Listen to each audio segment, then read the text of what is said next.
సంతోషం drivers brothers group అందరు అన్నదమ్ములకు నమస్తే. ఈరోజు మళ్ళీ ఒకసారి కొత్త టాపిక్ ఏంటంటే, అసలు ఓనర్ దగ్గర డ్రైవర్స్ ఎందుకు చేంజ్ అవుతారు? ఇయర్లీ ఒక ముగ్గురు నుంచి నలుగురు చేంజ్ అవుతారు, లేకపోతే 2 ఇయర్స్కి ఒకసారి 1 ఇయర్స్కి ఒకసారి ఒక డ్రైవర్ చేంజ్ అవుతాడు. అతను ఎంత మంచి డ్రైవింగ్ చేసినా, ఎంత పర్ఫెక్ట్గా ఉన్నా ఎందుకు చేంజ్ అవుతారంటే దీనికి రీజన్ ఏంటంటే, చాలామంది నాకు అడగడం జరిగింది. రీజన్ ఏంటంటే, ఆ ఓనర్ దగ్గర బెంజ్, BMW, ఫార్చునర్ ఎవ్రీథింగ్ ఏదైనా పెద్ద వెహికల్ చిన్న వెహికల్ ఉంటుంది. అతను చేంజ్ అయ్యడానికి రీజన్ ఏంటంటే, ఇప్పుడు 1 ఇయర్ తర్వాత ఒక ఓనర్కి ఎవరికైనా సరే ఇంక్రిమెంట్ అనే ఒక ఆలోచన వస్తుంది. ఆ ఇంక్రిమెంట్ కాడ ఏమవుతుందంటే, ఇప్పుడు ఒక డ్రైవర్కి స్టార్టింగ్ శాలరీ 25,000 అనుకోండి. 25,000 అయితే ఏమవుతుందంటే సంవత్సరానికి ఒక 10% లెక్క పెట్టుకున్న 2,000 నుంచి 3,000 అవుతుంది.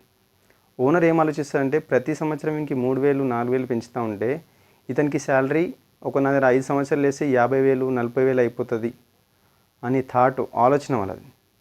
ఆ ఆలోచన మంచిది కాదు. అది మేము అందరం అనుకుంటున్నాం. లేకపోతే ఒక డ్రైవరు మంచి చేసినా కూడా ఎందుకు చేంజ్ అవుతుండు? ఇదే రీజన్ ఉంటుంది.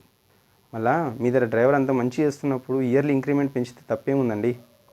తప్పు లేదు కదా. దయచేసి నా రిక్వెస్ట్ ఇది ఓనర్కి అందరికీ, మీ దగ్గర నిజంగా ఒక డ్రైవర్కి ఇట్లా పర్ఫెక్ట్గా మంచి చేస్తే, బండి క్లీనింగ్ కానివ్వండి, డ్రైవింగ్ కానివ్వండి, ఎవ్రీథింగ్ ఏదైనా మంచి ఒక డ్రైవర్ మీద చేసి ఉంటే దయచేసి అతనికి ఇయర్లీ మినిమం ఒక 2,000 నుంచి 4,000 పెంచితే చాలా బాగుంటుంది. అతను కూడా మీద నమ్మకంతో చేస్తాడు. అతను కూడా ఫ్యూచర్లో శాలరీ పెరుగుతుంటే అతను కూడా ఫ్యూచర్లో ఎదగని కోసం మీ వల్లనే మాకు మార్గం ఉంటుంది. కాబట్టి దయచేసి ఇది ఆలోచించాలని నా కోరిక. Thank you.